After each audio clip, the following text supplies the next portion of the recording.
Sexual harassment exist everywhere. Politics ಅಲ್ಲೂ ಇದೆ ಅದು. ಈ ಫಿನಾನ್ಷಿಯಲ್ ಇಂಡಿಪೆಂಡೆನ್ಸ್ ತುಂಬಾ ಜನ ಹೆಣ್ಮಕ್ಳಿಗೆ ಇರೋದಿಲ್ಲ. ಪಾಲಿಟಿಕ್ಸ್ ಅಲ್ಲಿ ಇರ್ಬೇಕಂದ್ರೆ ಫಿನಾನ್ಷಿಯಲ್ ಇಂಡಿಪೆಂಡೆನ್ಸ್ ಇರ್ಬೇಕು. ಗೃಹಲಕ್ಷ್ಮಿ ತಗೊಳ್ಳಿ, 2,000 ರೂಪಾಯಿ ಏನ್ ಸಿಗ್ತಾ ಇದೆ. ಈ 2,000 ರೂಪಾಯಿ ಎಷ್ಟು ಡಿಫ್ರೆನ್ಸ್ ಆಗುತ್ತೆ ಗೊತ್ತಾ ಹೆಣ್ಮಕ್ಳ ಜೀವನದಲ್ಲಿ. ನಮ್ಮ ದೇಶದಲ್ಲಿ 90% ಹೆಚ್ಚು ಹೆಣ್ಮಕ್ಳು ಅವರ ಆರೋಗ್ಯದ ಮೇಲೆ ಕೂಡ ಅವರು ಡಿಸಿಷನ್ಸ್ ತಗೊಳಕ್ ಆಗ್ತಿರ್ಲಿಲ್ಲ. ಋತುಸ್ರಾವದ ಮೆನ್ಸ್ಟ್ರುಯೇಷನ್ ಏನಾಗುತ್ತೆ ಅವಾಗ ಅವ್ರು ದೇ ನೀಡ್ ಹೈಜೀನ್ ಪ್ರಾಡಕ್ಟ್ಸ್ ಅಲ್ವಾ. ಸ್ಯಾನಿಟರಿ ನ್ಯಾಪ್ಕಿನ್ ಕೂಡ ತಗೊಳ್ತಿಲ್ಲ. ನಮ್ಮ ದೇಶದಲ್ಲಿ ಮೆಜಾರಿಟಿ ವಿಮೆನ್ ಇವತ್ತು ಯೂಸ್ ಕೂಡ 12% 13% ಅಷ್ಟೇ ಸ್ಯಾನಿಟರಿ ನ್ಯಾಪ್ಕಿನ್ ಯೂಸ್ ಮಾಡೋದಕ್ಕಿಲ್ಲ. ಇವತ್ತು ಆ 2,000 ರೂಪಾಯಿ ಆ ಹೆಣ್ಮಕ್ಳ ಕೈಯಲ್ಲಿದ್ರೆ ಯೂಸ್ ಮಾಡ್ತಾರಾ ಇಲ್ವಾ? ಅವ್ರ ಮಕ್ಕಳ ಎಜುಕೇಶನ್ ಆಗ್ಬೋದು, ಒಳ್ಳೆ ಊಟ ತಿನ್ನಕ್ಕಾಗ್ಬೋದು. ಇದು ಖಂಡಿತ ಹೆಲ್ಪ್ ಆಗುತ್ತೆ. ಇದನ್ನ ನೀವು ಅಭಿವೃದ್ಧಿ ಅಂತ ಕರೆಯೋದಿಲ್ಲ ಅಂದ್ರೆ ನೀವು ಅಂದ್ರೆ ಅಪೋಸಿಷನ್ ಅವರು ಇನ್ನೇನು ನಿಮ್ಮ ಪ್ರಕಾರ ಅಭಿವೃದ್ಧಿ? ಅದಾನಿ ಅಂಬಾನಿ ಇನ್ನ ಸಾವುಕಾರ ಹೋಗೋದು ಅಭಿವೃದ್ಧಿನ? ಹೆಣ್ಮಕ್ಳು ಹೋಗ್ಲಿ ಬಿಡಿ ಧರ್ಮಸ್ಥಳಕ್ಕೆ, ಹೆಣ್ಮಕ್ಳು ಹೋಗ್ಲಿ ಬಿಡಿ ಬೇರೆ ಬೇರೆ ತೀರ್ಥಯಾತ್ರೆ ದೇವಸ್ಥಾನಗಳಿಗೆ. ಅದನ್ನ ಆಡ್ಕೋತಿದ್ದೀರಾ ಅಂದ್ರೆ ನೀವು ಸ್ತ್ರೀ ಶಕ್ತಿ ಸಂಘಗಳು ಎಲ್ಲ ದೇವಸ್ಥಾನಕ್ಕೆ ಹೋಗ್ತಿದ್ದಾರೆ, ಮೂಕಾಂಬಿಕೆಗೆ ಹೋಗ್ತಿದ್ದಾರೆ, ಅನ್ನಪೂರ್ಣೇಶ್ವರಿಗೆ ಹೋಗ್ತಿದ್ದಾರೆ. ಗಂಡ್ಮಕ್ಳು ಹೋಗೋದಿಲ್ವಾ? ಫ್ರೆಂಡ್ಸ್ ಎಲ್ಲ ಹೋಗೋದು ನೋಡಿಲ್ವಾ ನೀವು? ಬೆಟ್ಟದ ಮೇಲೊಂದು ಮನೆಯ ಮಾಡಿ ಮೃಗಗಳಿಗೆ ಗಂಜಿದೊಡೆ ಎಂತಯ್ಯ ಅಂತ. ಪಾಲಿಟಿಕ್ಸ್ ಅಂತ ಬಂದ್ಮೇಲೆ ಈ ಥರ ಟ್ರೋಲ್ಸ್ಗೆಲ್ಲ ಹೆದರ್ಕೊಳಕ್ಕಾಗತ್ತಾ? I am here for a bigger cause. ಈ ಒಂದು ಟ್ರೋಲ್ಸ್ನ ಸೈಲೆನ್ಸ್ ಮಾಡಕ್ ಹೋಗ್ಲಿ ಅಥವಾ ಅವರಿಗೆ ಸ್ಯಾಟಿಸ್ಫೈ ಮಾಡೋಕ್ಕೆ ನಾನು ಚೇಂಜ್ ಮಾಡ್ಕೊಳಕ್ ಹೋಗ್ಲಿ ಮಾಡ್ಕೊಂಡು ಕೂತ್ಕೊಂಡ್ರೆ ನನ್ನ ಗೋಲ್ಸ್, ನನ್ನ ವಿಷನ್ ರೀಚ್ ಆಗೋಕ್ಕಾಗಲ್ಲ. ಒಂದು ರಿಲಿಜಿಯನ್ನ ಡೆಮನೈಸ್ ಮಾಡಿದ್ರೆ ಒಂದು ಪೊಲಿಟಿಕಲ್ ಪಾರ್ಟಿಗೆ ಹೆಲ್ಪ್ ಆಗುತ್ತೆ ಹೊರತು ದೇಶಕ್ಕಲ್ಲ. ಈ ರೀತಿ ಏನು ಕಾಶ್ಮೀರಿ ಮುಸ್ಲಿಮ್ಸ್ನ ಅಟ್ಯಾಕ್ ಮಾಡ್ತಿದ್ದಾರೆ, ಅವ್ರು ಆ್ಯಕ್ಚುಲಿ ಆ ಟೆರರಿಸ್ಟ್ಗಳಿಗೆ ಖುಷಿ ಕೊಡ್ತಿದ್ದಾರೆ. ಟೆರರಿಸ್ಟ್ಗಳಿಗೆ ಬೇಕಾಗಿರೋದೇ ಇದೆ, ಡಿವೈಡ್ ಆ ಕಂಟ್ರಿ. ಕರ್ನಾಟಕದ ಕನ್ನಡ ನ್ಯೂಸ್ ಚಾನೆಲ್ ಬಗ್ಗೆ ನಿಮ್ಮ ಒಪಿನಿಯನ್? ಜನರಲೈಸ್ ಮಾಡೋದಕ್ಕೆ ನನಗೆ ಇಷ್ಟ ಇಲ್ಲ, ಟು ಬಿ ಹಾನೆಸ್ಟ್. ಕೆಲವು ಜೆನ್ಯೂನ್ ಆ್ಯಂಕರ್ಸ್ ಇದ್ದಾರೆ, ಅವರು ಸರಿಯಾದ ಪ್ರಶ್ನೆಗಳು ಕೇಳ್ತಾರೆ. ಬಟ್ ಈ ಕಾಲದಲ್ಲಿ ಬಹಳಷ್ಟು ಮೀಡಿಯಾಗಳು, ಕನ್ನಡ ಅಂತ ಅಷ್ಟಲ್ಲ ನ್ಯಾಷನಲ್ ಚಾನೆಲ್ ಕೂಡ ಅವರ ಒಂದು ವೃತ್ತಿ ಧರ್ಮನೇ ಮರ್ತು ಬಿಟ್ಟಿದ್ದಾರೆ ಅನ್ಸುತ್ತೆ. They are so biased. ಇವತ್ತು ಪಹಲ್ಗಾಮ್ ಅಟ್ಯಾಕ್ ಆದಾಗ ಇಂಟೆಲಿಜೆನ್ಸ್ ಫೇಲ್ಯೂರ್ ಯಾಕಾಯಿತು? ಯೂನಿಯನ್ ಟೆರಿಟರಿ ಅದು. So direct under central government ಬರುತ್ತೆ, ಸೆಂಟ್ರಲ್ ಹೋಮ್ ಮಿನಿಸ್ಟ್ರಿ ಕೆಳಗೆ ಬರುತ್ತೆ. ಸೆಕ್ಯೂರಿಟಿ ಲ್ಯಾಬ್ಸ್ ಹೇಗಾಯಿತು? ಇಷ್ಟು ಟೂರಿಸ್ಟ್ಗಳು 26 ಜನ ಪ್ರಾಣ ಕಳ್ಕೊಂಡಿದ್ದಾರೆ ಅಂದರೆ ಯಾರು ಅಕೌಂಟಬಿಲಿಟಿ ತಗೋತಾರೆ? ಯಾರು ರಿಸೈನ್ ಮಾಡ್ತಾರೆ? ಒಂದು ಮೋರಲ್ ರೆಸ್ಪಾನ್ಸಿಬಿಲಿಟಿ ಆದರೂ ತಗೋಬೇಕಲ್ವಾ? ಈ ಪ್ರಶ್ನೆ ಯಾರಾದರೂ ಮೀಡಿಯಾದವ್ರು ಕೇಳಿದಾರ? ಎಲ್ಲ ಹೇಳ್ತಾರೆ ಏನು, ಈ ಒಂದು ಈ ಕಮ್ಯುನಿಟಿಯಿಂದನೂ ಇಷ್ಟು ಜನ ಎಲ್ಲ ಮುಂದೆ ಬರ್ತಾ ಇದ್ದಾರೆ, ಸೊ ರಿಸರ್ವೇಷನ್ ತೆಗಿಬೋದು ಅಂತ. ಈ ಜಾತಿ ಪದ್ಧತಿ ಹೋಗುವವರೆಗೂ ರಿಸರ್ವೇಷನ್ ತೆಗಿಯೋಕ್ಕಾಗಲ್ಲ. ಡಿಮೊನಟೈಸೇಷನ್ ತಂದರು. ಆವಾಗ ನಾನು ಎಲ್ಲ ಬ್ಲ್ಯಾಕ್ ಮನಿ ತಂದ್ಬಿಡ್ತಾರೆ ಅದು ಇದು ಅಂತ ಏನು ಹೈಟ್ ಎಲ್ಲ ಕೊಟ್ಟಿದ್ದು ನೋಡ್ಬಿಟ್ಟು, ಎಕನಾಮಿಕ್ಸ್ ಡೀಪಾಗಿ ನೋಡಿಲ್ದಿರೋರಿಗೆ ಇದು ತುಂಬ ಜೋಶ್ ಅನ್ಸುತ್ತೆ. ಬ್ಲ್ಯಾಕ್ ಮನಿ ಎಲ್ಲಿ ತಂದ್ರು? ಬ್ಲ್ಯಾಕ್ ಮನಿ ಡಿಮೊನಟೈಸೇಷನ್ನು 99.7% ನೋಟ್ಸ್ಗಳು ವಾಪಸ್ RBIಗೆ ಬಂದಿದೆ. ರಸದಿಂದ ಪಿಜ್ಜಾವರೆಗೂ ಮಾಡ್ತೀನಿ ಅಂತೀನಿ. ಏನು ಫ್ರೆಂಡ್ಸ್ ಎಲ್ಲ ಹೇಳು, ಯಾರು ನಂಬದೇ ಇಲ್ಲ. But I am not lying. ನಮ್ಮಮ್ಮ ಮಾಡೋ ರಸ, ನಾನು ಮಾಡೋ ರಸ, ಅಪ್ಪನ ನಾನು ಮಾಡೋ ರಸಮೇ ಇಷ್ಟ.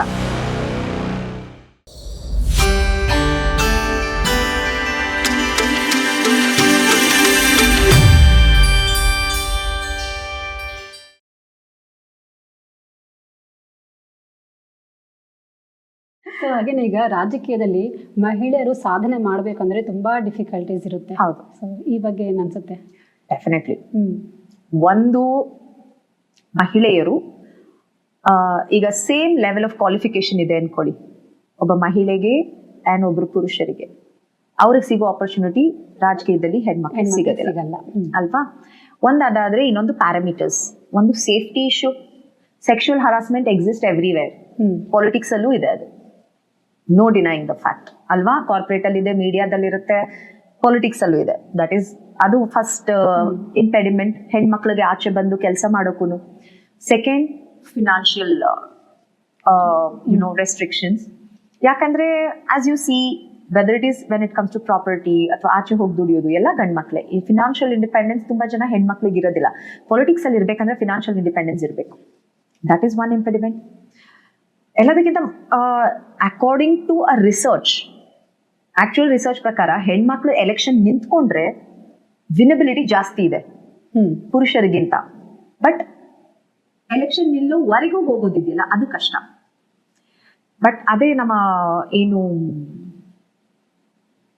72nd and 73rd amendment act ಇದೆ, ರಿಸರ್ವೇಶನ್ ಬಂದಿದೆ ನಮ್ಮ ಒಂದು ಲೋಕಲ್ ಬಾಡಿ ಎಲೆಕ್ಷನ್ಸ್ ಅಲ್ಲಿ, ಗ್ರಾಮ ಪಂಚಾಯತಿಯಿಂದ ಕೌನ್ಸಿಲರ್ಗಳವರೆಗೂ, ಜಿಲ್ಲಾ ಪಂಚಾಯತಿ, ತಾಲೂಕ್ ಪಂಚಾಯತಿಯಲ್ಲಿ ಎಲ್ಲರೂ ಹೇಳ್ತಾರೆ ಅದು ಪ್ರಾಕ್ಸಿ ಕ್ಯಾಂಡಿಡೇಟ್ಸು ಅದು ಇದು ಅಂತ. But it's very important. ಯಾಕಂದ್ರೆ ಆ ಒಂದು ರಿಸರ್ವೇಶನ್ ಬಂದಿದ್ದರಿಂದ ಮಾತ್ರನೇ ಹೆಣ್ಮಕ್ಳು ಕೂಡ ಅಲ್ಲಿ ಪೋಡಿಯಂ ಅಲ್ಲಿ ಮೈಕ್ ಮುಂದೆ ನಿಂತ್ಕೋಬಹುದು, ಎಲೆಕ್ಷನ್ ನಿಂತು ಗೆಲ್ಬಹುದು ಅಂತ ಅಟ್ಲೀಸ್ಟ್ ನಮ್ಮ ಸಮಾಜ ಒಪ್ಕೋತಾ ಇದೆ ಹೆಣ್ಮಕ್ಳನ್ನ ಲೀಡರ್ ಆಗಿ. ಇಲ್ಲಿದ್ರೆ ಹೇಳಿ, ಇವತ್ತು ಅಷ್ಟು ಜನ ಹೆಣ್ಮಕ್ಳು ಗ್ರಾಮ ಪಂಚಾಯತಿ ಸದಸ್ಯರಾಗಿರ್ತಿದ್ರ, ಅಥವಾ ಜಿಲ್ಲಾ ಪಂಚಾಯತಿ ಸದಸ್ಯರಾಗಿರ್ತಿದ್ವಾ, ಕೌನ್ಸಿಲರ್ಗಳು ಇರ್ತಿದ್ರ? ಅಫ್ಕೋರ್ಸ್ ಪ್ರಾಕ್ಸಿ ಕ್ಯಾಂಡಿಡೇಟ್ಸ್ ಏನು ಅವರ ವೈಫು, ಇವ್ರ ಮಕ್ಕಳು ಅವ್ರನ್ನೇ ನಿಲ್ಸ್ತಿದ್ದಾರೆ ಇವಾಗ, ಇಲ್ಲ ಅಂತ ಹೇಳ್ತಿಲ್ಲ, ಅಥವಾ ಅವರೇ ಡಿಸಿಷನ್ಸ್ ಗಳು ತಗೋತಾರೆ ಪುರುಷರು. But there will be difference. Next generation, the generation after that, education ಜಾಸ್ತಿ ಆಗ್ತಾ ಆಗ್ತಾ ಹೆಣ್ಮಕ್ಳಿಗೆ ಎಲ್ಲ ಚೇಂಜ್ ಆಗೇ ಆಗುತ್ತೆ. ಮ್ಯಾಮ್, ಹಾಗೇನೆ ಈಗ ಒಂದು ಪೊಲಿಟಿಕಲ್ ಪಾರ್ಟಿಯ ಸ್ಪೋಕ್ಸ್ ಪರ್ಸನ್ ಆಗೋದು ಎಷ್ಟು ಡಿಫಿಕಲ್ಟೀಸ್ ಇದೆ, ಹಾಗೇನೆ ಕೆಲವೊಂದ್ಸಲ ಡಿಫೆಂಡ್ ಮಾಡೋದು ಕಷ್ಟ ಆಗುತ್ತಾ? Definitely madam. ಅಂದ್ರೆ ಒಪೋಸಿಷನ್ ಇರುವಾಗ ಇಟ್ ಇಸ್ ಮೋರ್ ಈಸಿ ಅಲ್ವಾ, ಅಪೋಸ್ ಮಾಡೋದು ಬಹಳ ಸುಲಭ. ಡಿಫೆಂಡ್ ಮಾಡುವಾಗ ಏನಾಗುತ್ತೆ, ಯೂಸಿಂಗ್ ದ ರೈಟ್ ವರ್ಡ್ಸ್ ತುಂಬಾ ಮುಖ್ಯ ಆಗುತ್ತೆ. ಯಾಕೆಂದ್ರೆ ಇವತ್ತಿನ ಕಾಲದಲ್ಲಿ ಸ್ಪೆಷಲಿ ಈ ಒಂದು ವಾಟ್ಸ್ಆಪ್ ಯೂನಿವರ್ಸಿಟಿ ಏನ್ ಬಂದ್ಬಿಟ್ಟಿದೆ, ಎಷ್ಟು ಟ್ವಿಸ್ಟ್ ಮಾಡ್ತಾರೆ ನಮ್ಮ ಒಂದು ಸ್ಟೇಟ್ಮೆಂಟ್ ನ. ಅದಷ್ಟೇ ಅಲ್ಲ, ಎಡಿಟ್ ಹೇಗ್ ಮಾಡ್ತಾರೆ ಅಂದ್ರೆ ನಾವು ಕೊಡೋ ಆನ್ಸರ್ನು ಪೂರ್ತಿ ಹಾಕೋದಿಲ್ಲ. ಇದೆಲ್ಲ ಇರೋವಾಗ it's a big challenge. Definitely as a representative, ಒಂದು ನ್ಯಾಷನಲ್ ಪಾರ್ಟಿ ರೆಪ್ರೆಸೆಂಟೇಟಿವ್ ಆಗಿ ಪ್ರತಿಯೊಂದು ಪದವನ್ನು ನಾನು ಬಹಳ ಕೇರ್ಫುಲ್ ಆಗಿ ಚೂಸ್ ಮಾಡಬೇಕು. Yeah, it is very challenging. ಕೆಲವೊಂದ್ಸಲ ಡಿಫೆಂಡ್ ಮಾಡ್ಬೇಕಾಗುತ್ತೆ, ಅವಾಗ ಯಾವ ರೀತಿ ಡಿಫೆಂಡ್ ಮಾಡ್ತೀರಾ ನೀವು? ಡಿಫೆಂಡ್ ಇಲ್ಲಿ ನೋಡಿ,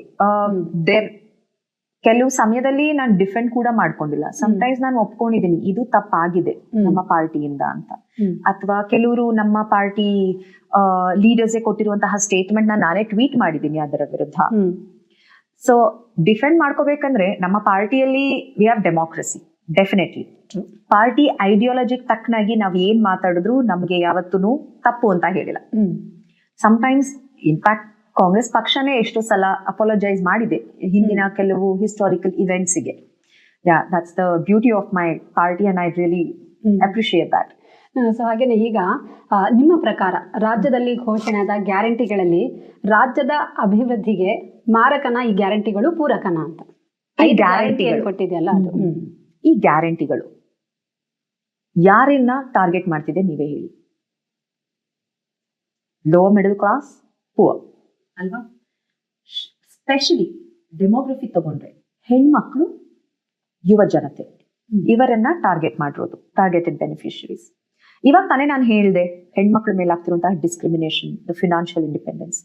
ಗೃಹಲಕ್ಷ್ಮಿ ತಗೊಳ್ಳಿ, 2,000 ರೂಪಾಯಿ ಏನ್ ಸಿಗ್ತಾ ಇದೆ, ಈ 2,000 ರೂಪಾಯಿ ಎಷ್ಟು ಡಿಫ್ರೆನ್ಸ್ ಆಗುತ್ತೆ ಗೊತ್ತಾ ಹೆಣ್ಮಕ್ಳ ಜೀವನದಲ್ಲಿ?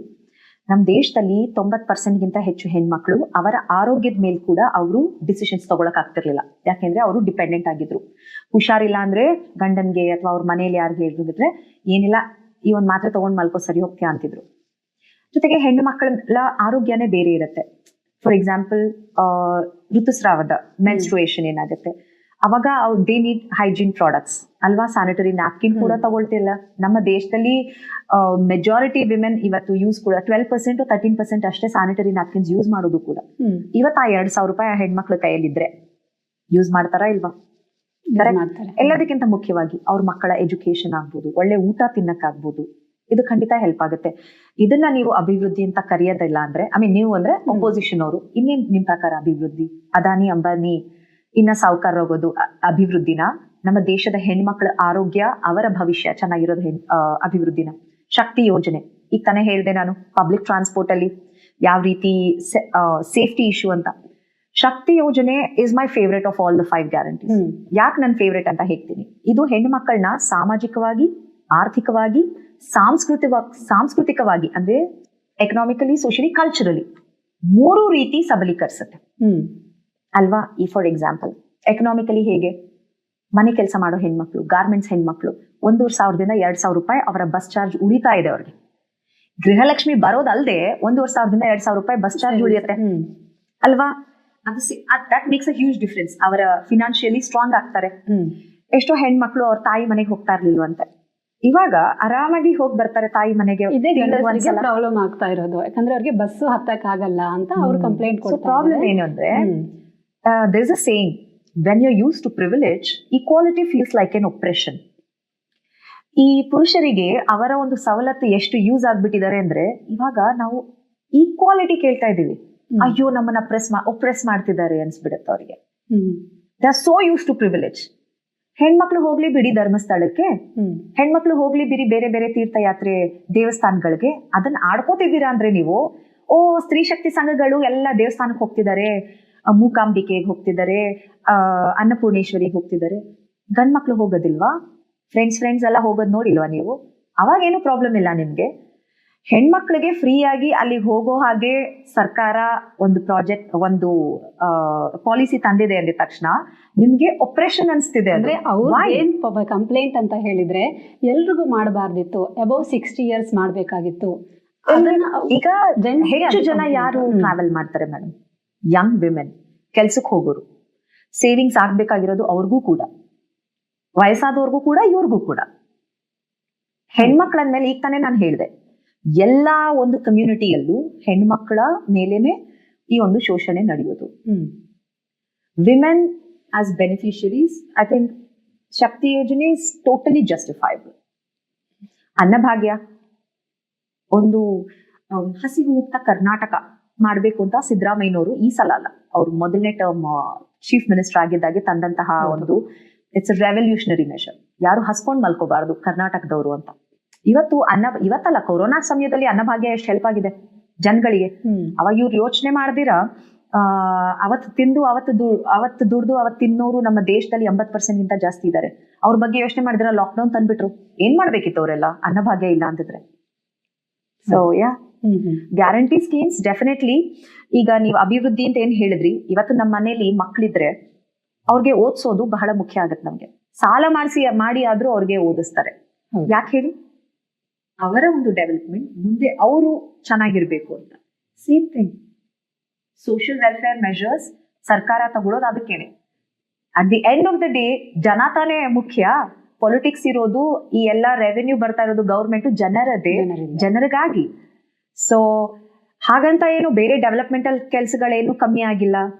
ನಿನ್ನೆ ತಾನೇ ಏನು ಮೈಸೂರಲ್ಲಿ 3000 crores ಏನೋ ಡೆವಲಪ್ಮೆಂಟಲ್ ಪ್ರಾಜೆಕ್ಟ್ಸ್ ಮಾಡಿದ್ದಾರೆ. ಎಲ್ಲ ಕಡೆ ಡೆವಲಪ್ಮೆಂಟ್ ವೈಸ್ ಅದು ನಡೀತಾನೆ ಇದೆ. ಜಸ್ಟ್ ಅಪೋಸಿಷನ್ ಕೈಯಲ್ಲಿ ಇರುವಂತಹ ಒಂದು ಏನು ಆರೋ ಅಷ್ಟೇ, ಒಂದು ಬಾಣ.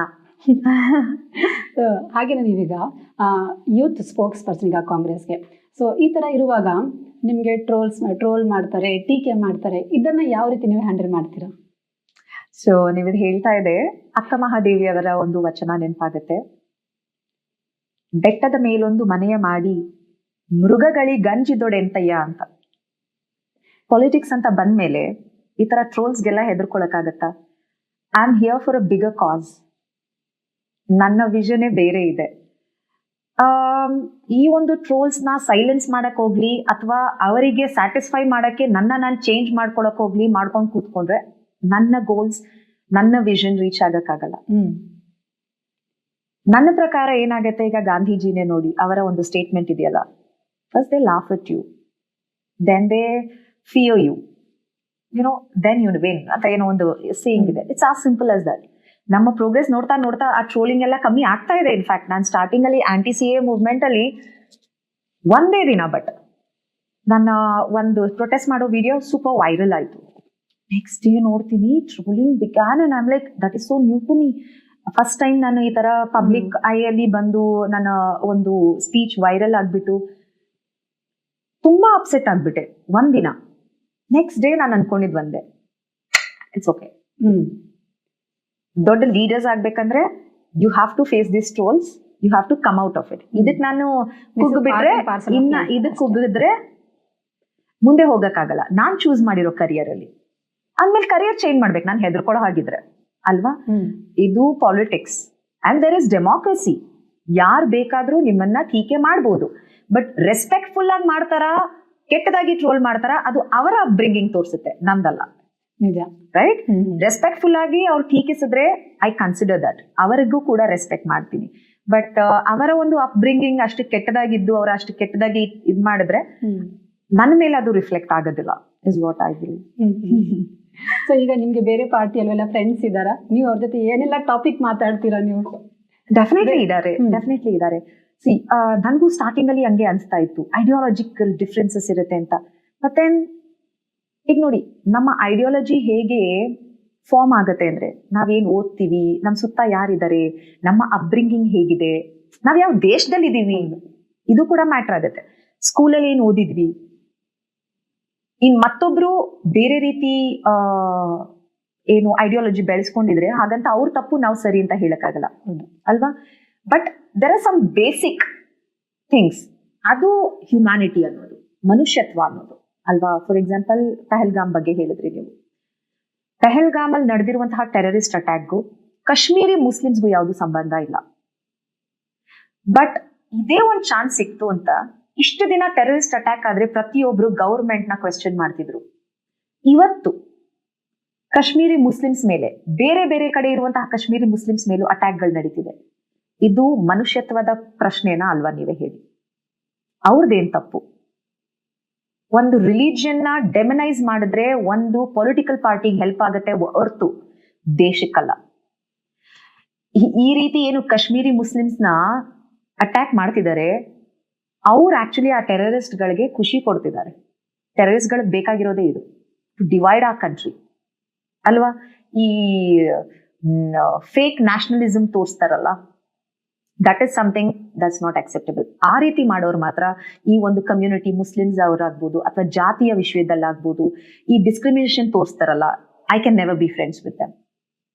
ನಾನು ಹೇಳ್ತೀನಿ, ಈ ಒಂದು ವಿಷಯ ಮನುಷ್ಯತ್ವದ ಪ್ರಶ್ನೆ ಬಂದ್ರೆ ಅವ್ರ ಜೊತೆ ನಾನು ಫ್ರೆಂಡ್ಶಿಪ್ ಮುನ್ನಡ್ಸ್ಕೊಂಡು ಹೋಗಕ್ಕಾಗಲ್ಲ. ಐಡಿಯಾಲಜಿಕಲ್ ಡಿಫ್ರೆನ್ಸಸ್ ಇರುತ್ತೆ, ಅದು ದಟ್ಸ್ ಓಕೆ.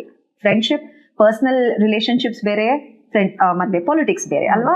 ನನ್ನ ಕ್ಲೋಸ್ ಫ್ರೆಂಡ್ಸ್ ಅವ್ರು ಪೊಲಿಟಿಕ್ಸ್ ಅಲ್ಲಿ ಇಲ್ಲ, ಆದ್ರೂ ನನ್ನ ವಿರೋಧಿಸಿ ಮಾತಾಡ್ತಾರೆ, ಹಲವಾರು ಸಲ ಕಾಂಗ್ರೆಸ್ ನ ಟೀಕೆ ಮಾಡ್ತಾರೆ. That's all fine by me, ಆಯ್ತಾ, ಅವರವರಿಗೆ ಬಿಟ್ಟಿದ್ದು. ಬಟ್ ಯಾವಾಗ ಈ ಒಂದು ಆ ಲೈನ್ ಕ್ರಾಸ್ ಮಾಡ್ತಾರಲ್ಲ, ಮನುಷ್ಯತ್ವದ line, that is something I can't bear. I can't be friends with them. Ma'am, ನೀವು ನ್ಯೂಸ್ ಚಾನೆಲ್ ನೋಡ್ತೀರಾ? ಅದು ಕರ್ನಾಟಕದ ಕನ್ನಡ ನ್ಯೂಸ್ ಚಾನೆಲ್ ಬಗ್ಗೆ ನಿಮ್ಮ ಒಪಿನಿಯನ್? ಜನರಲೈಸ್ ಮಾಡೋದಕ್ಕೆ ನನ್ಗೆ ಇಷ್ಟ ಇಲ್ಲ, ಟು ಬಿ ಹಾನೆಸ್ಟ್. ಕೆಲವು ಜೆನ್ಯೂನ್ ಆಂಕರ್ಸ್ ಇದ್ದಾರೆ, ಅವರು ಸರಿಯಾದ ಪ್ರಶ್ನೆಗಳು ಕೇಳ್ತಾರೆ. ಕೆಲವು ಯೂಟ್ಯೂಬ್ ಚಾನಲ್ಸ್ ಬಹಳ ಕಡಿಮೆ ಸಬ್ಸ್ಕ್ರೈಬರ್ಸ್ ಇದ್ರು, ಅವರು ಏನ್ ಪ್ರಶ್ನೆ ಕೇಳಬೇಕು ಒಂದು ಪ್ರಜಾಪ್ರಭುತ್ವದಲ್ಲಿ ಅಂತಹ ಪ್ರಶ್ನೆಗಳೇ ಕೇಳ್ತಾರೆ. ಯಾವುದೇ ಒಂದು ಪಾರ್ಟಿ ಜೊತೆ ಅಸೋಸಿಯೇಟ್ ಆಗಿರೋದಿಲ್ಲ. ಬಟ್ ಈ ಕಾಲದಲ್ಲಿ ಬಹಳಷ್ಟು ಮೀಡಿಯಾಗಳು, ಕನ್ನಡ ಅಂತ ಅಷ್ಟಲ್ಲ, ನ್ಯಾಷನಲ್ ಚಾನೆಲ್ ಕೂಡ ಅವರ ಒಂದು ವೃತ್ತಿ ಧರ್ಮನೇ ಮರ್ತು ಬಿಟ್ಟಿದ್ದಾರೆ ಅನ್ಸುತ್ತೆ. ದೇ ಆರ್ ಸೋ ಬಯಾಸ್ಡ್ ಅಂತ ನನ್ಗನ್ಸುತ್ತೆ. ಅವರ ಕೆಲಸ ಏನು, ಫ್ಯಾಕ್ಟ್ಸ್ ನ ಜನಗಳ ಮುಂದೆ ತಂದಿಡೋದು, ನ್ಯೂಟ್ರಲ್ ಇರೋದು, ಯಾರೇ ತಪ್ಪು ಮಾಡೋದು ಪ್ರಶ್ನೆ ಮಾಡೋದು. We are mediator. ಎಸ್, ಪ್ರಶ್ನೆ ಮಾಡೋದು ನಿಮ್ ಜವಾಬ್ದಾರಿನೇ. ಆ ಪ್ರಶ್ನೆನ ಜನಗಳ ಮುಂದೆ ಇಡೋದು ನಿಮ್ ಜವಾಬ್ದಾರಿನೇ. ಇವತ್ತು ಪಹಲ್ಗಾಮ್ ಅಟ್ಯಾಕ್ ಆದಾಗ ಇಂಟೆಲಿಜೆನ್ಸ್ ಫೇಲ್ಯೂರ್ ಯಾಕಾಯ್ತು? ಯೂನಿಯನ್ ಟೆರಿಟರಿ ಅದು, so direct under central government ಬರುತ್ತೆ, ಸೆಂಟ್ರಲ್ ಹೋಮ್ ಮಿನಿಸ್ಟರ್ ಕೆಳಗೆ ಬರುತ್ತೆ. ಸೆಕ್ಯೂರಿಟಿ ಲ್ಯಾಬ್ಸ್ ಹೇಗಾಯ್ತು? ಇಷ್ಟು ಟೂರಿಸ್ಟ್ಗಳು 26 ಜನ ಪ್ರಾಣ ಕಳ್ಕೊಂಡಿದ್ದಾರೆ ಅಂದ್ರೆ ಯಾರ್ ಅಕೌಂಟಬಿಲಿಟಿ ತಗೋತಾರೆ?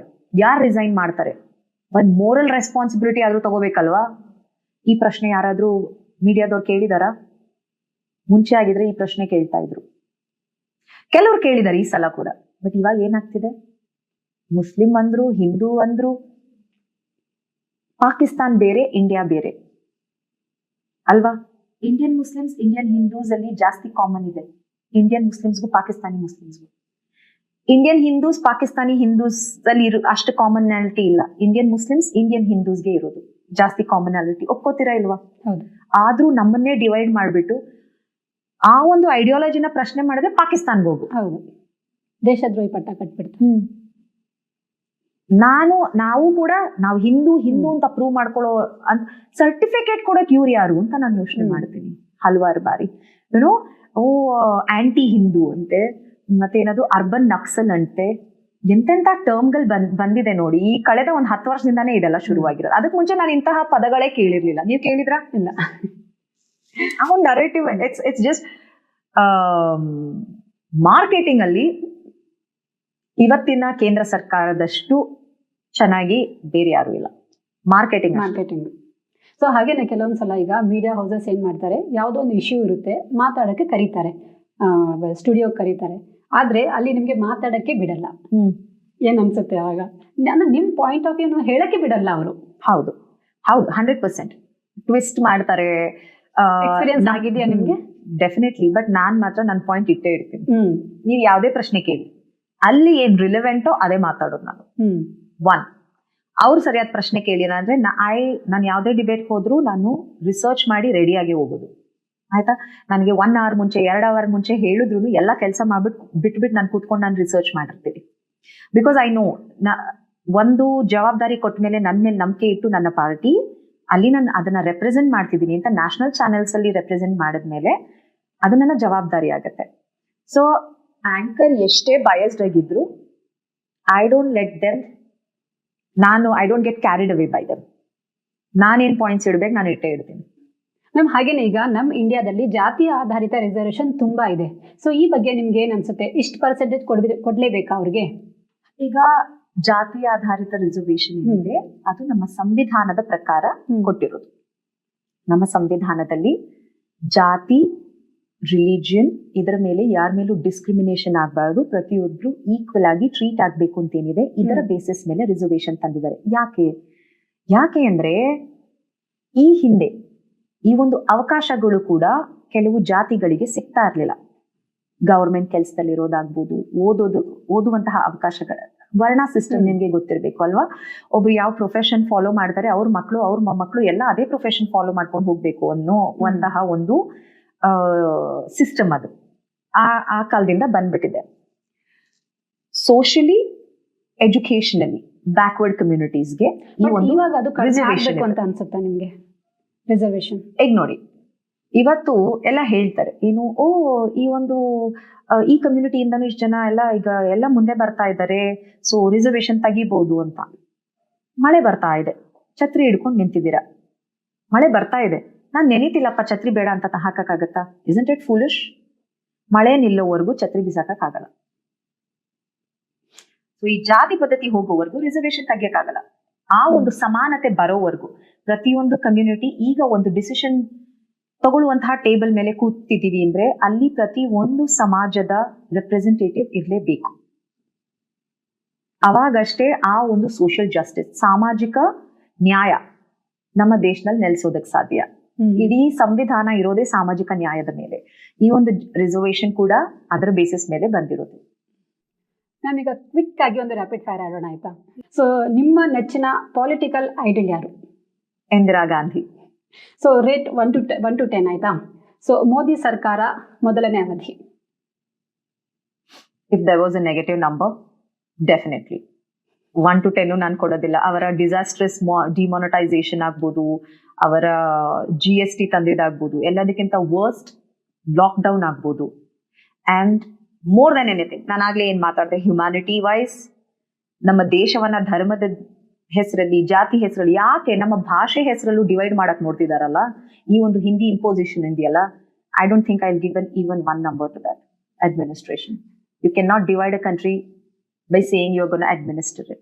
ಈ ಕೇಂದ್ರ ಸರ್ಕಾರದ ಯಾವ ಒಂದು ಯೋಜನೆ ನಿಮಗೆ ಇಂಪ್ರೆಸ್ ಮಾಡಿದೆ? ನಿಜ ಹೇಳ್ಬೇಕಂದ್ರೆ ನಾನು ಅಮೆರಿಕಲ್ಲಿ ಇರುವಾಗ ಏನು ಡಿಮಾನಿಟೈಸೇಷನ್ ತಂದ್ರು. ಅವಾಗ ನಾನು ಎಲ್ಲ ಬ್ಲ್ಯಾಕ್ ಮನಿ ತಂದ್ಬಿಡ್ತಾರೆ ಅದು ಇದು ಅಂತ ಏನ್ ಹೈಪ್ ಎಲ್ಲ ಕೊಟ್ಟಿದ್ ನೋಡ್ಬಿಟ್ಟು, ನಂತರ ಜನಗಳು ಪಡ್ತಿದ್ದ ಕಷ್ಟ ಆಗ್ಬೋದು, 100ಕ್ಕೂ ಹೆಚ್ಚು ಜನ ಪ್ರಾಣ ಕಳ್ಕೊಂಡಿದ್ದಾಗ್ಬೋದು ಈ ಡಿಮಾನಿಟೈಸೇಷನ್ ಸಮಯದಲ್ಲಿ. ಅಲ್ಲಿ ನನ್ನ ಪ್ರೊಫೆಸರ್ಸ್ ಜಗದೀಶ್ ಭಗವತಿ ಅಂತ, ಅವರು ಎಷ್ಟೋ ನೋಬೆಲ್ ಲಾರೆಟ್ಸ್ಗೆ ಪ್ರೊಫೆಸರ್ಸ್ ಎಕನಾಮಿಕ್, ಮತ್ತೆ ಅರವಿಂದ್ ಪನಗಾರಿಯಾ, ಇವಾಗ ಏನು 16th ಫಿನಾನ್ಸ್ ಕಮಿಷನ್ ಚೇರ್ಪರ್ಸನ್ ಇದ್ದಾರೆ ಈ ದೇಶದ 16th finance commission. He is my professor at Columbia. ನನಗೆ ಎಕನಾಮಿಕ್ಸ್ ಹೇಳ್ಕೊಟ್ಟವ್ರು ಅವರು. ಆ ಎಕನಾಮಿಕ್ಸ್ ಎಲ್ಲ ಕಲ್ತಾಗ ಗೊತ್ತಾಯ್ತು ಇದು ಕಂಪ್ಲೀಟ್ ಆಪ್ಟಿಕ್ಸ್ಗೋಸ್ಕರ ದೇಶದ ಒಂದು ಆರ್ಥಿಕತೆನೆ ಹಾಳಾಗುವಂತಹ ಪಾಲಿಸೀಸ್ ಅಂತ. So I did not find starting ಅಲ್ಲಿ ಈ ಒಂದು ಎಕನಾಮಿಕ್ಸ್ ಡೀಪ್ ಆಗಿ ನೋಡಿಲ್ದಿರೋರಿಗೆ ಇದು ತುಂಬಾ ಜೋಶ್ ಅನ್ಸುತ್ತೆ. ಬ್ಲ್ಯಾಕ್ ಮನಿ ಎಲ್ ತಂದ್ರು, ಬ್ಲ್ಯಾಕ್ ಮನಿ ಡಿಮಾನಿಟೈಸೇಷನ್ 99.7% ನೋಟ್ಸ್ಗಳು ವಾಪಸ್ RBI ಬಂದಿದೆ. ಎಲ್ಲೋಯ್ತು ಬ್ಲ್ಯಾಕ್ ಮನಿ ಮತ್ತೆ? ಸೊ ರಾಜ್ಯದ ಗ್ಯಾರಂಟಿಗಳಲ್ಲಿ ನಿಮ್ಮ ಫೇವ್ರೇಟ್ ಯಾವುದು? ಶಕ್ತಿ. ಇದಕ್ಕೆ ನೀವು ಆನ್ಸರ್ ಕೊಡ್ಲೇಬೇಕಾಯ್ತಾ? ಕಾಲೇಜಲ್ಲಿದ್ದಾಗ ಯಾರ ಮೇಲಾದ್ರೂ ಕ್ರಶ್ ಆಗಿತ್ತಾ? ನಾನು ಹೇಳಿದ್ನಲ್ಲ, ನಮ್ಮಪ್ಪ ತುಂಬಾ ಸ್ಟ್ರಿಕ್ಟ್. ಎಷ್ಟು ಸ್ಟ್ರಿಕ್ಟ್ ಅಂದ್ರೆ ಸ್ಪೆಷಲಿ ಅದೇನೋ ಗೊತ್ತಿಲ್ಲ, ಅಕ್ಕಂದಿರ ಬಗ್ಗೆ ಅಷ್ಟು ಗಮನ ಇಲ್ಲ ಅಂದ್ರೆ ನನ್ನ ಬಗ್ಗೆ ತುಂಬಾ ಗಮನ. ಸೊ ಹೇಗಂದ್ರೆ ನಾವು 4 ಗಂಟೆ ಕಾಲೇಜ್ ಬಿಡ್ತು ಅಂದ್ರೆ 5 ಗಂಟೆಗೆ ಮನೇಲಿ ಇರ್ಬೇಕು. ನಾ ಬಸ್ ತಗೊಂಡ್ ಬರ್ತಿದ್ದು. ಇಲ್ಲಿದ್ರೆ ಅಮ್ಮ ಬಂದ್ ಕಾಯ್ಕೊಂಡಿರೋರು. From a very orthodox family. So ಅದೆಲ್ಲ ಅಲೌಡ್ ಇರ್ಲಿಲ್ಲ. ಯಾರು ಕ್ರಶ್ ಇಲ್ಲ. ಸೊ ನಿಮ್ಮ all time favourite actor actress ಯಾರು? ರಾಜ್ಕುಮಾರ್. ಆಕ್ಟ್ರೆಸ್ ಇವತ್ತು ಐಶ್ವರ್ಯ ರಾಯ್. ಅವ್ರು ನಾವು ಚಿಕ್ಕ ವಯಸ್ಸಲ್ಲೇ the way she became, the way she carries herself, the grace she has, she has always impressed me. ನಾನು ಚಿಕ್ಕ ವಯಸ್ಸಿಂದ. ಸೊ ನಿಮ್ಮ ಆಲ್ ಟೈಮ್ ಫೇವ್ರೆಟ್? ಇಲ್ಲ, ಕನ್ನಡದಲ್ಲಿ ಅಂದ್ರೆ ಮಾಲಾಶ್ರೀ. ಆ Ramachari movie, she so pretty in that. ಅಲ್ಲ, ಅವ್ರ ಆಕ್ಟಿಂಗ್ ಆಗ್ಬೋದು, ಆ ರಾಮಚಾರಿ ಮೂವಿ ಸ್ಪೆಷಲಿ ಆ ಹಾಡುಗಳು ತುಂಬಾ ಇಷ್ಟ. ಬೋರ್ ಆದಾಗ ನೀವು ಮಾಡುವ ಒಂದು ಕೆಲಸ? Music, reading. ಮ್ಯೂಸಿಕ್ ಕಲ್ತಿದ್ದೀರಾ? ಹಾ, ಸಂಗೀತ ಕಲ್ತಿದ್ದೀನಿ, ಶಾಸ್ತ್ರೀಯ ಸಂಗೀತ. ಓಕೆ. ನಿಮ್ಗೆ ಇರಿಟೇಟ್ ಮಾಡುವ ಒಂದು ವಿಷಯ? ನಂಗೆ ಸಮಟೈಮ್ಸ್ ಈ ಟ್ವಿಟರ್ ಹೋದ್ರೆ ತುಂಬಾ ಟಾಕ್ಸಿಸಿಟಿ ಅನ್ಸ್ಬಿಡುತ್ತೆ. ಯಾಕೆಂದ್ರೆ ತಲೆ ಬುಡ ಇರ್ದಂಗೆ ಆರ್ಗ್ಯೂ ಮಾಡ್ತಾ ಇರ್ತಾರೆ. ಹಾ, ಬಟ್ ಅದು it even disturbs you a lot. ಅದೇ social media. Otherwise nothing can really annoy me. ಸ್ವಲ್ಪ ಪೇಷನ್ಸ್ ಇದೆ ನನ್ಗೆ. ನೀವು ಬದಲಿಸ್ಕೊಳ್ಬೇಕು ಅನಿಸೋ ನಿಮ್ಮಲ್ಲಿರೋ ಒಂದು ಗುಣ? ಲೇಜಿನೆಸ್. ನೀವು ಲೇಜಿನ?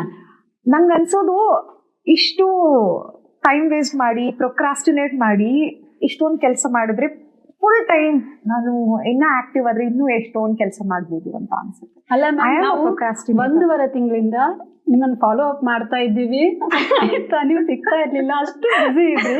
ನೀವು ಲೇಸಿ ಅಂತ ಹೇಳಿದ್ರೆ ಇನ್ನೇನ್ ಹೇಳ್ಬೇಕು ಹೇಳಿ? ಲೇಸಿ ಅಂದ್ರೆ ಮೇಡಮ್, ಈಗ ನೋಡಿ, ಪ್ರೋಗ್ರಾಮ್ಗಳು ಕರೀತಾರೆ, ಹೋಗ್ಲೇಬೇಕು, ಹೋಗ್ತೀನಿ. ಬಟ್ ತುಂಬಾ ಈಗ ನಾನ್ ದಿನ ಇಷ್ಟು ಪೇಜ್ ಓದ್ಲೇಬೇಕು ಅಂತ ನನ್ನ ಒಂದಿದೆ ಆಯ್ತಾ. ವಾರಕ್ಕೆ ಒಂದು ಬುಕ್ ಮುಗಿಸ್ಬೇಕು ಅಂತ ಒಂದ್ ಗೋಲ್ ಇದೆ. ಮತ್ತೆ ವರ್ಕ್ಔಟ್ ಮಾಡ್ಬೇಕು, ಯಾಕೆಂದ್ರೆ I have to be fit. Next ನಾನು ಟ್ರೈನಿಂಗ್ ಹೋಗಕ್ಕೆ, ಆರ್ಮಿ ಟ್ರೈನಿಂಗ್. ಸೊ ನಂಗೆ ಪರ್ಸನಲ್ ಟ್ರೈನರ್ ಮನೆಗೆ ಬರ್ತಾರೆ ಟು ಟ್ರೈನ್ ಮೀ. ಸಡನ್ ಆಗಿ ಅವ್ರಿಗೆ ಮೆಸೇಜ್ ಮಾಡೋದು, I have an early flight, please don't come ಅಂತ. ಆಮೇಲೆ ಮಲ್ಕೊಂಡ್ಬಿಡೋದು. I hope my personal trainer is not watching this. ನೋಡ್ತಾರೆ, ಟೆಲಿಕಾಸ್ಟ್ ಆದಾಗ ನೋಡ್ತಾರೆ. ಸೊ ಹಂಗ್ ಮೆಸೇಜ್ ಮಾಡ್ಬಿಟ್ಟು ಮಲ್ಕೊಂಡ್ಬಿಡೋದು. ನಿಮ್ಮ favourite book? My favourite book very much. ಕನ್ನಡದಲ್ಲಿ ವಿಚಾರ ಕ್ರಾಂತಿಗೆ ಆಹ್ವಾನ ಅಂತ ಕುವೆಂಪು ಅವರು ಒಂದು ಪುಸ್ತಕ ಇದೆ. ಅದು ಎದೆಗೆ ಬಿದ್ದ ಅಕ್ಷರ, ದೇವನೂರ್ ಮಹಾದೇವ್ ಅವ್ರದ್ದು. ಇಂಗ್ಲಿಷ್ ನಲ್ಲಿ ನಾನು ಮತ್ತೆ ಮತ್ತೆ ಓದುವಂತ ಪುಸ್ತಕಗಳು ನಾನು ಹೇಳ್ತಾ ಇರೋದು. ಇದು RBG, ರುತ್ ಬೇಡರ್ ಗಿನ್ಸ್ಬರ್ಗ್ ಅಂತ, ನೊಟೋರಿಯಸ್ RBG ಅಂತ ಒಂದು ಪುಸ್ತಕ ಇದೆ. She was the second justice of US supreme court. ಅವ್ರ ಲೈಫ್ ಬಗ್ಗೆ, ಅವರು ತನ್ನಂತಹ ಚೇಂಜಸ್ ಇದೆಯಲ್ಲ, if US women are more independent today, American women, it's because of her. ಅವರು ತನ್ನಂತಹ ಬದಲಾವಣೆಗಳು. ಮತ್ತೆ ಇನ್ನ ತುಂಬಾ ಬುಕ್ಸ್ ಇದೆ. ಡಿಯರ್ ಮೇಡಮ್ ಪ್ರೆಸಿಡೆಂಟ್ ಅಂತ ಒಂದಿದೆ, ಹಿಲರಿ ಕ್ಲಿಂಟನ್ ಅವರ ಒಂದು ಕ್ಯಾಂಪೇನ್ ಮ್ಯಾನೇಜರ್ ಬರ್ದಿರೋದು. ತುಂಬಾ ಓದಿದ್ದಾರೆ ಭವ್ಯ ಮ್ಯಾಮ್. ಒಂದು ಪುಸ್ತಕದ ಹೆಸರು ಹೇಳಕ್ ಆಗ್ತಾ ಇಲ್ಲ. So lots of books. ಇಲ್ಲ, ಫಿಕ್ಷನ್ ವೈಸ್ ನೋಡಿದ್ರೆ my favourite is Dan Brown ಅವರ ಪುಸ್ತಕ ತುಂಬಾ ಓದ್ತಿದೆ. ಮತ್ತೆ Sidney Sheldon, thrillers and female strong characters ಇರ್ತವೆ ಅದರಲ್ಲಿ, ಆ ತರ ಬುಕ್ಸ್ ಜಾಸ್ತಿ ಓದ್ತಿದೆ. ನಿಮ್ಮ ಫೇವ್ರೆಟ್? ಇಂದಿರಾ ಗಾಂಧಿ ಅವರ ಕ್ಯಾಥರಿನ್ ಫ್ರಾಂಕ್ ಬರೆದಿರುವಂತಹ ಬಯೋಗ್ರಫಿ, ಅದು 2013 ಓದಿದ್ದೆ ನಾನು. It made the huge impact on me. ಅದು ನಂಗೆ ತುಂಬಾ ಕಾನ್ಫಿಡೆನ್ಸ್ ಕೊಡ್ತು ಅಂತ ಹೇಳ್ಬೋದು. ತುಂಬಾ ಬುಕ್ಸ್ ಇದೆ ಮ್ಯಾಮ್. ನಾನು ಒಂದೇ ಒಂದು ಬುಕ್ ಕೇಳಿದ್ದೆ ಅವ್ರ ಹತ್ರ, ಒಂದು ಲಿಸ್ಟ್ ಕೊಟ್ಟಿದ್ದಾರೆ. ಸೊ ಅವ್ರು ಹೇಳುವ ಪುಸ್ತಕ ನಿಮ್ಗೂ ಏನಾದ್ರೂ ಓದೋ ಆಸೆ ಇದ್ರೆ ನೀವು ಹೋಗಿ ಬೈ. ಪೊಲಿಟಿಕಲ್ ಇಂಟ್ರೆಸ್ಟ್ ಇದ್ರೆ ಅವ್ರು ಓದ್ಬೇಕು ಅಲ್ವಾ. And if you are a woman. ನಿಮ್ಮ favourite holiday destination? Holiday destination ಅಂತೆಲ್ಲ ಏನಿಲ್ಲ. ನಂಗೆ ಸ್ವಲ್ಪ ಟೈಮ್ ಸಿಕ್ಕಿದ್ರೆ ಸಾಕು, ಮನೇಲಿ ಆರಾಮಾಗಿ ಬುಕ್ ಓದ್ಕೊಂಡು ನಿದ್ದೆ ಮಾಡೋಣ ಅಂತ. ಇಲ್ಲಿದ್ರೆ ನಾವು ಅಪ್ಪ ಅಮ್ಮ ಎಲ್ಲ ಯಾವಾಗ್ಲೂ ಬರೀ ದೇವಸ್ಥಾನಕ್ಕಷ್ಟೇ ಹೋಗೋದು. ಟ್ರಿಪ್ ಅಂದ್ರೆ ಸಣ್ಣ ವಯಸ್ಸಿಂದ ಮನೆ ದೇವ್ರಿಗೆ ಹೋಗೋದು, ಧರ್ಮಸ್ಥಳಕ್ಕೆ ಹೋಗೋದು, ಮೈಸೂರು ಚಾಮುಂಡೇಶ್ವರಿಗೆ ಹೋಗೋದು, ಇದೆ ಅಪ್ಪ ಅಮ್ಮ ಕಲ್ಸಿರೋದು. ಸೊ ಮನೆನೇ ನಿಮ್ದು ಫೇವ್ರೆಟ್ ಡೆಸ್ಟಿನೇಷನ್ ಅಂತಾನೆ ಹೇಳಿ ಅಷ್ಟೇ.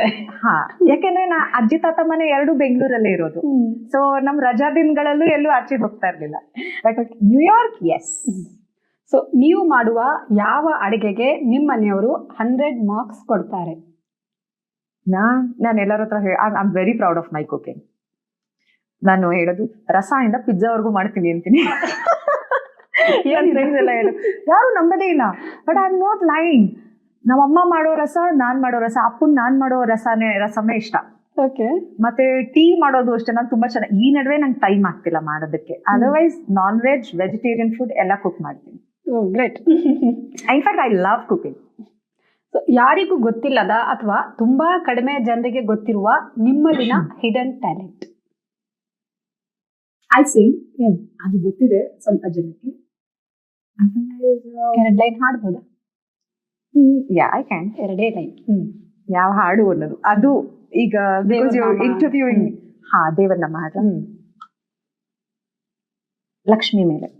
ದಯಮಾಡಿಸಿ ಲಕುಮಿ ತಡ ಮಾಡದೆ, ದಯಮಾಡಿಸಿ ಲಕುಮಿ ತಡ ಮಾಡದೆ, ಬಡವನ ಮನೆಗೊಮ್ಮೆ ಬರಬಾರದೆ, ಬಡವನ ಮನೆಗೊಮ್ಮೆ ಬರಬಾರದೆ, ದಯಮಾಡಿಸಿ ಲಕುಮಿ ತಡ ಮಾಡದೆ, ದಯಮಾಡಿಸಿ ಲಕುಮಿ ತಡ ಮಾಡದೆ, ತುಂಬಿ ತುಳುಕಿದೆ ಕಡಲು ಎಲ್ಲೆಲ್ಲೂ ನೀರೇ, ಆದರೂ ನದಿ ಪಯಣ ಕಡಲನ್ನು ಸೇರಿ, ಸಿರಿತನವಿರು ಕಡೆಗೆ ಧನ ಭಾಗ್ಯಧಾರೆ, ಬಡವನ ಮನೆಗೆಂದು ಬರದೆನ್ನುತ್ತಾರೆ, ಇಂಥ ನಿಯಮವ ಮುರಿದು ನೀ ಬೇಗ ಬಾರೆ, ದೀನದಲಿತರಿಗಾಗು ನೀ ದಿವ್ಯ ತಾರೆ, ನಿನ್ನಿಂದ ದಾರಿದ್ರ್ಯ ಕಳಿಬೇಕು ತಾಯಿ, ದಯಮಾಡಿಸಿ ಲಕುಮಿ ತಡ ಮಾಡದೆ, ದಯಮಾಡಿಸಿ ಲಕುಮಿ ತಡ ಮಾಡದೆ. ಚೆನ್ನಾಗ್ ಬಂತ? ಚಪ್ಪಾಳೆ. ಚೆನ್ನಾಗ್ ಬಂತಿಲ್ಲ, ಇನ್ನೊಂದು ಹಾಡ್ತೀನಿ. ಇಲ್ಲ, ತುಂಬಾ ಚೆನ್ನಾಗಿ ಬಂದ. ನನ್ನ ವಾಯ್ಸ್ ಆಕ್ಚುಲಿ ಕರೆಕ್ಟ್ ಇಲ್ಲ ಇವತ್ತು. ಸೂಪರ್. ಲಾಸ್ಟ್ ಕ್ವಶನ್ ಕೇಳಲ್ಲ? ದೇವ್ರು ನಿಮ್ಗೆ 3 ವಿಶ್ ಕೊಟ್ರೆ ಏನ್ ಕೇಳ್ತೀರಾ? 3 ವಿಶ್. ನನ್ನ ವಿಶ್ ಲಿಸ್ಟ್ ಎಂಡ್ ಆಗಲ್ಲ. ಫಸ್ಟ್ ವಿಶ್ ವಿಲ್ ಬಿ ಇನ್ನೊಂದು 10 ವಿಶ್ ಕೊಡಿ ಅಂತೀನಿ. ಇದಪ್ಪ ಟ್ಯಾಲೆಂಟ್. ಫಸ್ಟ್ ನಾನು ದೇವ್ರ ಹತ್ರ ಬೇಡ್ಕೊಡೋದು, ಅಪ್ಪ ಅಮ್ಮಂಗೆ ಇನ್ನ ಹೆಚ್ಚು ಆಯಸ್ಸು ಆರೋಗ್ಯ ಕೊಡಿ ಅಂತ. There is nothing more important to me than my parents. First ಕೇಳ್ಕೊಳ್ಳೋದು. ನಂತರ ಲಿಸ್ಟ್ ಇದೆ, ಕೇಳ್ಕೊತೀನಿ. ನಿಮ್ಮ ಆತ್ಮಕಥೆ ಬರೆದ್ರೆ ಆ ಪುಸ್ತಕದ ಹೆಸರು ಏನಾಗುತ್ತೆ? ಓ ಮೈ ಗಾಡ್, ಅಷ್ಟು ಬೆಳೆದಿಲ್ಲ ಇನ್ನ ನಾನು. ಭವ್ಯ ಭರವಸೆ. Done. Ma'am, thank you so much. ಇಷ್ಟೊತ್ತು ನಮ್ಮ ಜೊತೆ ಮನಸ್ಸು ಬಿಚ್ಚಿ ಮಾತಾಡಿದಕ್ಕೆ, ಒಂದು ಹಾಡು ಹಾಡಿದಕ್ಕೆ ಹೇಗೆ ಅನ್ನಿಸ್ತು ಹೇಳಿ? ತುಂಬಾ ಖುಷಿ ಆಯ್ತು ಸಮೀನಾ ಅವರೇ. This is really very nice. ನಿಮ್ಮ ಸ್ಮೈಲ್ ನೋಡ್ತಾ ಇದ್ರೆ ನಂಗೆ ಭಯನೇ ಆಗಿಲ್ಲ ಇಂಟರ್ವ್ಯೂ ಮಾತಾಡೋದು. You are very friendly, you made me feel very comfortable. Thank you so much. ಇದು ಭವ್ಯ ನರಸಿಂಹಮೂರ್ತಿ ಅವರ ಮಾತು. ಮುಂದಿನ ಎಪಿಸೋಡ್ ನಲ್ಲಿ ಮತ್ತೊಬ್ಬ ಇಂಟ್ರೆಸ್ಟಿಂಗ್ ಗೆಸ್ಟ್ ಒಂದಿಗೆ ಮಾತಾಡ್ತೀನಿ. ಅಲ್ಲಿವರೆಗೂ ಟೇಕ್ ಕೇರ್, ಬಾಯ್.